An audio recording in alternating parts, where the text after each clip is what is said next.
When my ex stood up in court and said she's emotionally unstable, she hit our daughter, I swear, the room spun. I didn't move. I didn't breathe. I just stared at him, trying to understand how the man I once loved could lie like that under oath. He looked right at the judge like he was telling the weather, calm, collected, cold. Then his lawyer handed over a folder. Inside were photos. Bruises on my daughter's arm. Caleb said I lost control, that I hurt her in some kind of breakdown. The judge held the pictures in both hands. He didn't say anything. He just looked at me. I felt my stomach drop. My hands were shaking. I tried to speak, but my voice caught in my throat. I wanted to scream, "That's not true. I would never hurt her," but I could see it. The doubt on the judge's face. And in that moment, I realized I might lose my daughter forever. And then, from the far end of the courtroom, my 9-year-old daughter, Aria, stood up. She clutched her pink tablet to her chest and walked straight to the front of the courtroom. She was so small next to the judge's bench, but her voice didn't shake. "I recorded what really happened that night," she said. The room froze. Everyone turned toward her. Caleb's smirk disappeared. His lawyer shifted uncomfortably. The judge looked startled, and in that silence, heavy, loaded, unbearable, I knew everything was about to change. After the divorce, it was just Aria and me. We lived in a modest 2-bedroom apartment just outside Tacoma. The building wasn't fancy, peeling paint on the stairwell, neighbors who kept odd hours, but it was ours. I had a small balcony where I kept succulents and one brave tomato plant. Aria decorated her room with fairy lights and posters of baby animals. I worked full-time at a local dental office and picked up extra shifts when I could. Money was tight, but I was proud of what we were building together. Quiet stability, peace. Caleb, my ex, wasn't around much. After the split, he moved to another part of the city and only saw Aria on weekends. That was by choice. For the first year, he didn't even push for more time. He seemed content with the distance. And honestly, so was I. His presence in our lives had always felt like a storm cloud. Unpredictable, loud, always on the edge of something darker. But then, 2 years after the divorce was finalized, something changed. He became aggressive, demanding. He started showing up to Aria's school unannounced, texting her nonstop, calling me names in front of her when she didn't respond the way he wanted. When I tried to set boundaries, he threatened to take me to court, said I was turning our daughter against him, said I wasn't stable. At first, I brushed it off. I had documentation, messages, missed visitations, no history of mental illness, no history of violence. I was doing everything I could to protect Aria. I thought the truth would be enough. Then the letter came. It was a thick envelope with the court seal on it. Caleb was filing for full custody. I sat at the kitchen table, holding the papers with both hands. Aria was in her room, humming to herself, making a video for her cousin on her tablet. She didn't know what was happening. I didn't want her to know, not yet. I called my mother first, Nina. She raised 3 kids on her own after our dad left. She's tough, no nonsense, always speaks in absolutes. "We'll fight this," she said the second she heard the words. "You're not losing your daughter to that man." Then I called my younger brother, Jace. He's in his 3rd year of law school and helps me understand the legal process when it feels like a different language.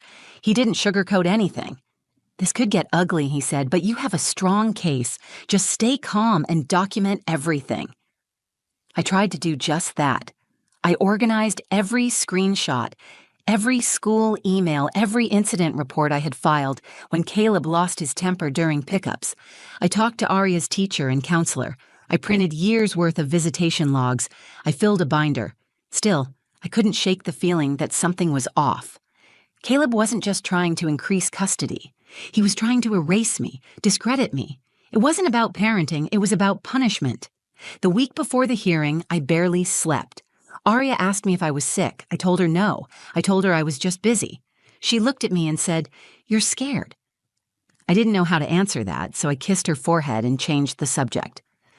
On the morning of the hearing, I dressed Aria in her favorite yellow cardigan.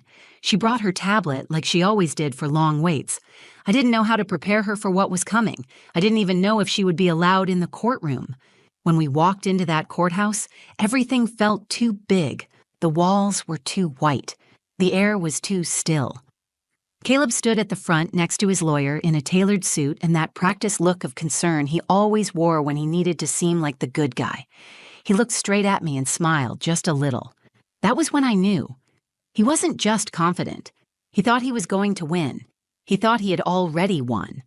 And as I held my daughter's hand in mine, I prayed that the truth would be enough, that everything I had done to protect her would matter, that the court would see through him. But I didn't know then what he was planning, and I didn't know how much worse it was about to get. The courtroom was colder than I expected, not physically, though the air conditioning was turned up high, but in the way it drained warmth from everything. No smiles, no kindness, just hard lines, stiff chairs, and eyes that watched without feeling. I sat beside my attorney, Lisa Freeman, a sharp, methodical woman who had helped several single mothers like me fight unfair custody claims. She wore a charcoal blazer and kept her notes in perfect order. I liked her because she didn't make promises. She gave me facts. Across the room, Caleb looked completely composed. His posture was straight, his tie perfectly knotted, his expression carefully neutral. He wasn't the man I had cried about late at night or screamed at behind locked doors. He was the version of himself he wanted the world to believe in. The judge entered. Gray suit, wire-rimmed glasses, no smile. He glanced at the file in front of him and nodded. Let's begin. Caleb's lawyer, a man named Mark Halston, opened the proceedings like it was a script he had practiced dozens of times. Your Honor, we are here today not out of spite, but out of concern for a child's well-being. My client believes that Ms. Bennett is emotionally unstable and that this instability has resulted in harm, specifically physical harm, to their daughter, Aria Roston. I felt my entire body tense. Lisa leaned slightly toward me. Don't react, she whispered. Not yet. Then he said it. Ms. Bennett struck her daughter during an emotional outburst just 3 weeks ago. We have documentation, photographic evidence, and witness statements to support this. I couldn't stop myself. That's not true. The judge raised a hand to silence me. You'll have your turn, Ms. Bennett. Halston pulled out a manila folder and handed it to the bailiff. Inside were 4 photos. Bruises, small dark marks on what looked like Aria's upper arm and shoulder. The timestamps were recent. My breath caught in my chest. They looked real. The judge studied them carefully. His jaw shifted slightly. He looked at me for the first time, not with curiosity, but with caution. Lisa stood. Your Honor, we were not given prior disclosure of these images. We object to their submission without proper authentication. But it didn't matter. The damage was done. The judge looked back down. They'll be admitted pending verification. I turned to Aria. She was seated quietly behind me with her court-appointed guardian. She looked small in the oversized chair, legs swinging slightly, tablet clutched to her chest. Her face was pale. She wouldn't look at me. I whispered to Lisa, I never touched her. I've never hit her. He's lying. She nodded. We'll challenge it, but he's playing for emotion. We have to be smart. Caleb was called to testify. He stepped up like a seasoned actor walking on stage. Your Honor, he began, his voice low and steady. I wish I didn't have to be here. I never imagined I'd have to fight the woman I once loved, but I can't let Aria stay in a home where she's afraid. She came to my house crying. She said her mother yelled at her, grabbed her, then locked herself in her room for hours. I didn't know what to do, so I documented the bruises and brought them here today. He paused, swallowing hard. I'm not trying to take Aria away to hurt Sarai. I just want her to be safe. It was masterful, calculated, almost convincing, until you knew him, until you'd lived with the version of him who threw coffee mugs when arguments didn't go his way, who disappeared for days, then came back with excuses and charm, who stood in this courtroom pretending to be a devoted father while trying to destroy the one person who had kept their daughter safe through everything. My stomach churned. Lisa asked for a recess to review the photos. We were granted 10 minutes. I stepped outside into the hallway and leaned against the cool wall. That's when Aria came to me. She looked up, nervous. Mom, are you okay? I bent down to meet her eyes. I'm okay. Are you? She hesitated. I didn't want to say anything, but I think I need to. I frowned. About what? She looked down at her tablet. I recorded something. From the night he said you hurt me. I wasn't sure if I should show it, but I think I should." She held the tablet tightly, like it was the only thing keeping her upright. In that moment, I didn't know what was on it, but I knew whatever it was, whatever she had recorded, might be the only chance we had left to tell the truth. I knelt in front of Aria in that quiet hallway, the low hum of voices and footsteps echoing in the distance. My chest was still tight from the courtroom. The photos, the lies, the way Caleb looked at me like he was already celebrating, I couldn't shake it. But all of that faded when Aria whispered, "I think I need to show the judge what really happened." She held her pink tablet out to me. It was the one she always brought on long drives or days when she had to wait around at my work. Covered in stickers, the case was fraying at the edges. She pulled up a video in the gallery. "It's from that night," she said, "when he came to drop me off late and you told him not to come inside." I stared at the screen. Her small fingers hovered over the play button. "You recorded this?" I asked. She nodded. I didn't know what else to do. I felt scared. I thought if something happened, I should save it. I looked into her eyes. She wasn't crying, she wasn't trembling, she was serious, calm, like she knew the weight of what she was doing. Lisa stepped out of the courtroom just then and noticed us. "We need to go back in soon," she said. "Did something happen?" I stood and gestured for her to come over. "You need to see this." Aria pressed play. The video started in her room. The angle was from her bookshelf, slightly tilted, showing the doorway and a slice of her bed. Caleb's voice was unmistakable, loud and angry. He wasn't yelling, but his tone was sharp and rising with every word. "You're not answering my calls, Sarai. You think you can just shut me out of her life?" he said off camera. "I asked you not to come in. It's almost midnight. She has school tomorrow," I replied. My voice in the video was tired but firm. The camera shook slightly. Aria must have nudged the tablet when she shifted. Then came the moment. Caleb stepped into frame. His hand reached for Aria, pulling her by the arm toward the hallway. She stumbled forward. He didn't hit her, but he yanked her hard enough to make her cry out. "You're coming with me," he snapped. "No, I'm not," Aria said through tears. "I want to stay with Mom." Then my voice again. "Let her go." The camera didn't catch my face, but it caught his. He looked back, furious, and let go of Aria's arm. She fell back onto her bed. Then the door slammed. The video ended. Lisa was silent. Then she looked at Aria. "Do you understand what this video shows?" Aria nodded. "Would you be willing to tell the judge what happened?" Another nod. She stood up straighter. "I want him to know the truth." We walked back into the courtroom with that tablet like it was the most important piece of evidence in the world. And it was. Lisa requested to address the court again. She asked that Aria be permitted to speak. The judge raised an eyebrow but agreed. "Briefly," he said. Aria walked to the front of the room, holding her tablet like a shield. The judge leaned forward. She looked up and said clearly, "My dad lied. I have a video of what really happened. I recorded it that night because I was scared." She handed the tablet to the bailiff. The judge watched the video in complete silence. No one moved. Caleb sat perfectly still, but his expression changed. His foot began tapping. His lawyer's face drained of color. When the video ended, the judge stared at Caleb for a long time. Then he asked Aria gently, "Is this what happened?" She nodded. "Yes. My mom didn't hurt me." "He did," Lisa turned to me, her voice quiet. "You just got your case back." I didn't speak. I couldn't. The pressure in my chest, the fear I had carried for weeks, began to lift inch by inch. I looked at my daughter, my brave, brilliant daughter, and realized that she had done what no evidence or testimony could. She told the truth. And she did it without fear, and that changed everything. The courtroom wasn't silent. It was stunned. After Aria handed over her tablet and the judge watched the footage, you could feel the entire room shift. Even the air felt heavier, the kind of silence that fills a space after a truth hits too hard to ignore. The judge sat still, holding the tablet like it had weight beyond just plastic and glass. Then he looked up at Aria, who had returned to her seat beside her guardian. "Thank you for being honest," he said. His voice was calm, but his expression had changed. Whatever doubt had been there before was gone. Then he turned to Caleb. "Mr. Roston, please stand." Caleb stood slowly. He was pale. For the first time since the hearing started, he looked unsure of himself.